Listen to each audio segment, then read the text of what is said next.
पेड़ पौधों के सभी जानकारियों के लिए सब्सक्राइब करें हमारे YouTube चैनल इको ग्रीन और बेल वाला बटन दबाना। आज के इस वीडियो में हम एलोवेरा यानी घृत कुमारी के बारे में पूरी जानकारी एक ही वीडियो में और वो भी हिंदी में लेंगे।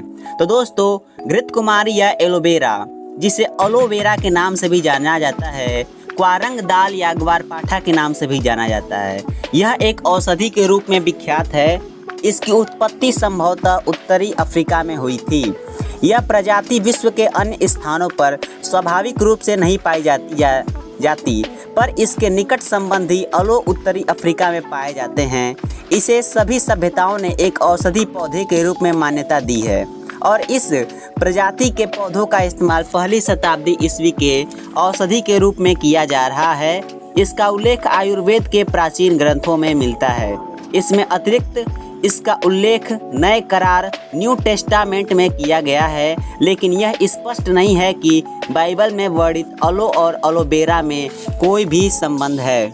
इसके वैज्ञानिक वर्गीकरण के अनुसार इसके जगत को पादप कहा जाता है, इसके विभाग को मैग्नोलियोफाइटा कहा जाता है तथा इसके वर्ग को लिलियोप्सिडा तथा इसका गण एप्सगार्लेस है तथा इसके कुल को एस्फोडिल्सी कहते हैं, जिसका वंश एलो है तथा इसकी जाति वेरा है। इसीलिए इसका द्विपद नाम एलोवेरा या बर्म एफ भी कहा जाता है।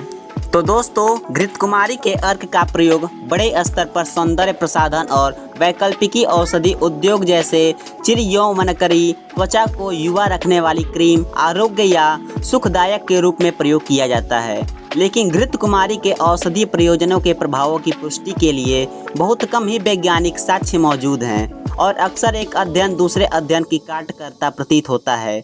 इस सब के बावजूद कुछ प्रारंभिक सबूत हैं कि घृत कुमारी अर्थात एलोवेरा मधुमेह के इलाज में काफ़ी उपयोगी हो सकता है। साथ ही यह मानव रक्त में लिपिड स्तर काफ़ी घटा देता है।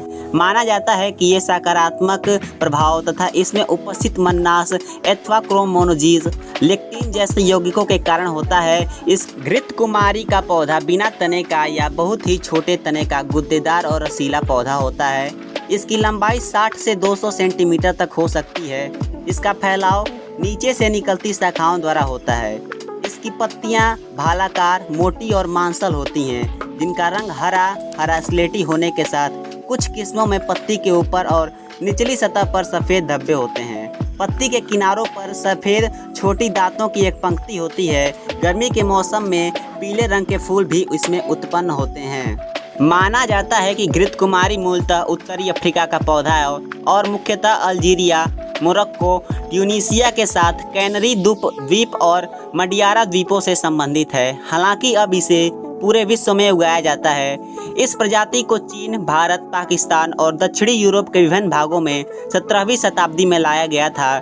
इस प्रजाति को शीतोष्ण और उष्णकटिबंधीय क्षेत्रों में जैसे ऑस्ट्रेलिया, बाराबोडस, बेलीज, नाइजीरिया, संयुक्त राज्य अमेरिका और पैराग्वे में भी सफलतापूर्वक उगाया जाता है।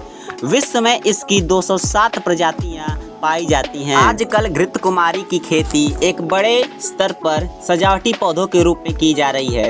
एलोवेरा को आधुनिक उत्पादक इसके औषधीय गुणों के कारण उगा रहे हैं। इसकी सरसता इसे कम वर्षा वाली प्राकृतिक क्षेत्रों में जीवित रहने में सक्षम बनाती है, जिसके चलते यह पठारी और शुष्क क्षेत्रों के किसानों में बहुत लोकप्रिय है।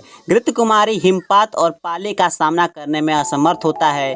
आमतौर पर यह कीटों का प्रतिरोध करने में सक्षम होता है, पर यह कीट जैसे मिलीबग, पटरी कीट और एफिड कीड़ों के पादप की वृद्धि में गिरावट आ सकती है। गमले में पौधों के लिए बलुई मिट्टी जिसमें पानी का निकास अच्छा हो, तेजी खिली धूप की स्थिति आदर्श होती है। आमतौर पर इन पौधों के लिए टेराकोटा के गमले, क्योंकि यह छिद्रकुत युक्त होते हैं और अच्छी गुणवत्ता की खाद भी सिफारिश करते हैं। सर्दियों के दौरान घृत कुमारी सुषुप्तावस्था में पहुंच जाता है और इस दौरान बहुत कम नमी की आवश्यकता होती है। हिम या तुषार संभावित क्षेत्रों में पौधों को अंदर या पौधा घर ग्रीन हाउस में रखना अच्छा होता है। सौंदर्य प्रसाधन उद्योग के लिए एलोवेरा जेल की आपूर्ति के लिए घृत कुमारी का बड़े पैमाने पर कृषि उत्पादन ऑस्ट्रेलिया, क्यूबा, डोमिनिक गणराज्य, भारतीय अमेरिका, दक्षिण अफ्रीका और केन्या के साथ संयुक्त राज्य अमेरिका में भी होती है।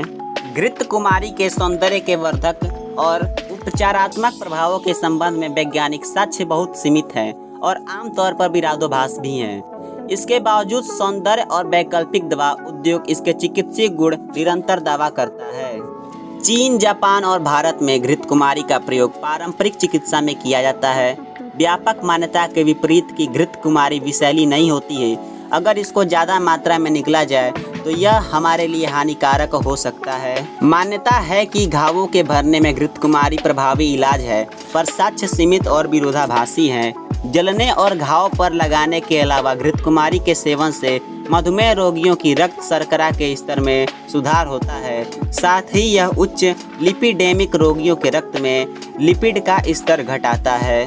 दोस्तों, आज की इस वीडियो को यहीं पर समाप्त करते हैं। यदि आपको और पौधों के बारे में जानकारी चाहिए तो हमें कमेंट करें, उन पौधों के बारे में मैं ऐसा वीडियो बनाऊंगा। दोस्तों, मैंने नीम पर भी वीडियो बनाया हुआ है, आप चैनल पर जाके चेक कर सकते हैं। दोस्तों, यदि आपको मेरा वीडियो पसंद आया हो तो वीडियो को लाइक करें, कमेंट करें, शेयर करें और चैनल को सब्सक्राइब करना ना भूलें। Thanks for watching my video.